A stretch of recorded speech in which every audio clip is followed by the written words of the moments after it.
Good morning, boys and girls. Mrs. Nicastro and I are working together this week to read to you fairy tales and some different versions of fairy tales. Today she has read The Three Little Pigs, and my version is also a Three Little Pigs story, but it's told from the perspective of the wolf.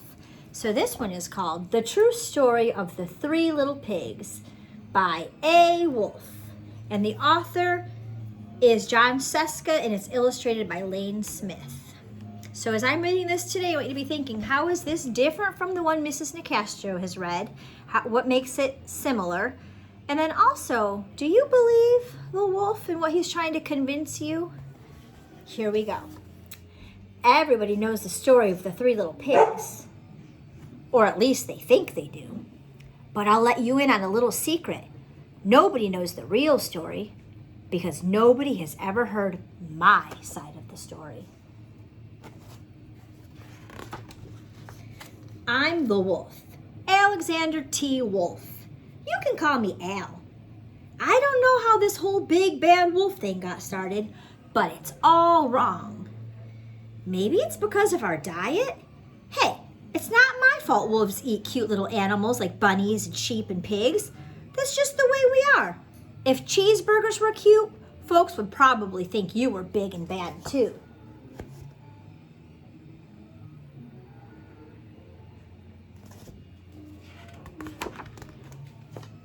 But like I was saying, the whole big bad wolf thing is all wrong.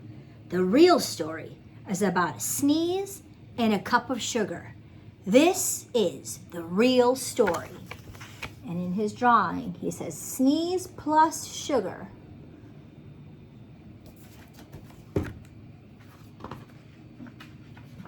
Way back in Once Upon a Time, I was making a birthday cake for my dear old granny.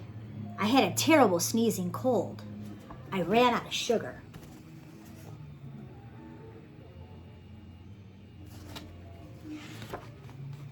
So I walked down the street to ask my neighbor for a cup of sugar. Now this neighbor was a pig, and he wasn't too bright either. He had built his whole house out of straw. Can you believe it? I mean, who in his right mind would build a house out of straw? So he says he's going to borrow sugar.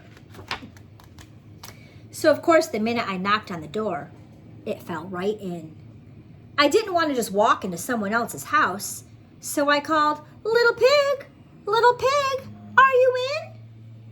No answer. I was just about to go home without the cup of sugar for my dear old granny's birthday cake.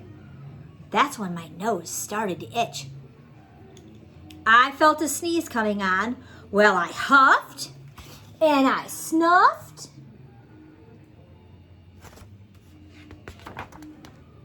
And I sneezed a great sneeze. And you know what? That whole darn straw house fell down. And right in the middle of the pile of straw was the first little pig, dead as a doornail. He had been home the whole time. It seemed like a shame to leave a perfectly good ham dinner lying there in the straw, so I ate it up. Think of it as a big juicy cheeseburger just lying there.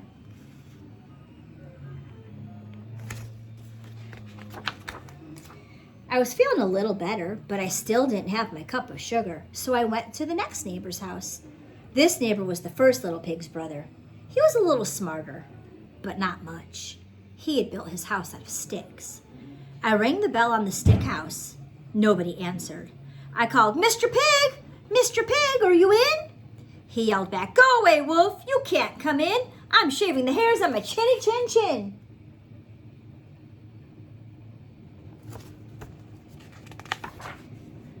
I had just grabbed the doorknob when I felt another sneeze coming on.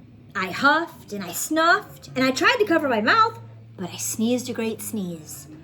And you're not going to believe it, but this guy's house fell down just like his brother's.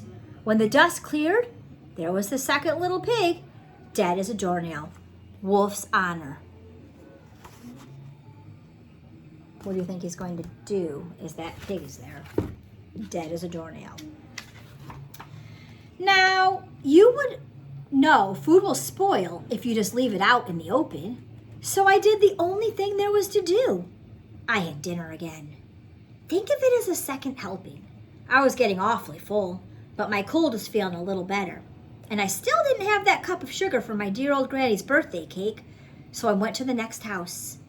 This guy was the first and second little pig's brother. He must have been the brains of the family. He had built his house out of bricks. I knocked on the brick house.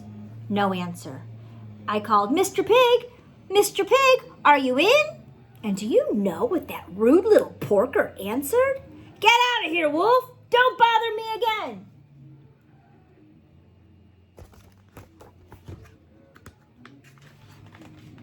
Talk about impolite.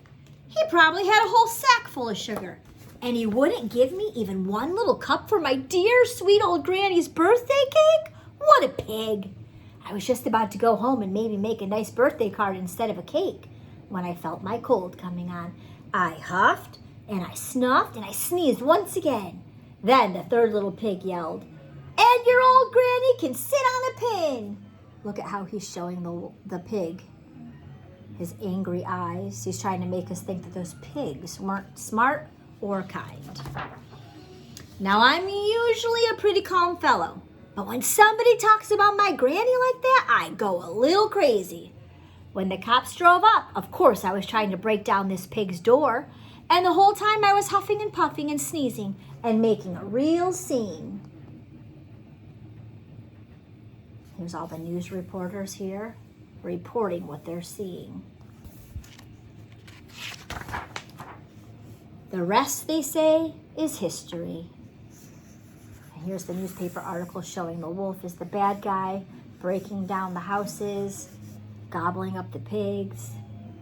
The news reporters found out about the 2 pigs I had for dinner. They figured a sick guy going to borrow a cup of sugar didn't sound very exciting. So they jazzed up the story with all of that huff and puff and blow your house down. And they made me the big bad wolf. That's it. The real story. I was framed. But maybe you could loan me a cup of sugar. That gives us something to think about. Did you believe the wolf? Do you think that he really was just trying to make his grandma a cake to make her feel better? And do you think he didn't mean to eat the pigs?